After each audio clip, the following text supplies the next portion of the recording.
बातमी लाडक्या बहिणींच्या संदर्भातली। लाडक्या बहिणींना 2100 रुपये देऊ असं म्हटलंच नव्हतं। मंत्री नरहरी झिरवळांना 2100 रुपये देण्याच्या वचनाचा विसर पडला आणि म्हणून त्यांनी असं वक्तव्य केलंय। ज्या बहिणींमुळे निवडून आला त्यांना तरी फसवू नका, आमदार जितेंद्र आव्हाड यांनी या शब्दांमध्ये झिरवळांवर हल्लाबोल केला।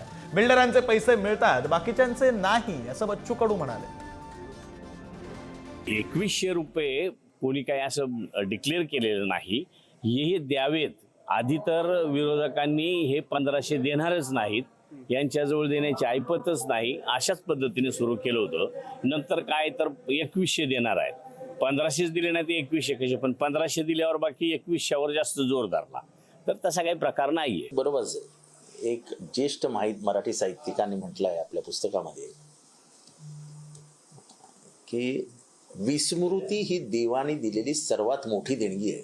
आपलं काम झालं ना, लाडक्या बहिणींनी आपल्याला निवडून दिलं ना, मग आता आम्ही बोललोच नव्हतो 2100 रुपये।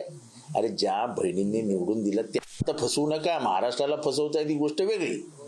अरे पण ज्या बहिणींमुळे सत्तेवर येऊन बसला त्या बहिणींना तर फसवू नका। आता त्यांनी काय म्हटलं होतं, त्यांचा संकल्प काय होता बीजेपीचा, का आल्याबरोबर आम्ही 2100 करू, 2100 केलेच नाही।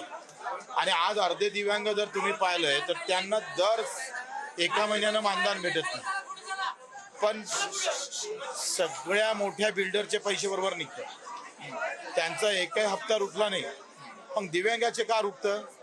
आमच्या विधवा भगिनीच्या का पैसे रुकते? संजय गांधीचे 4-4 महिने भेटत नाही। आमच्या लाडक्या बहिणीला 2100 रुपये देण्याचा आमचा जाहीरनामा आहे।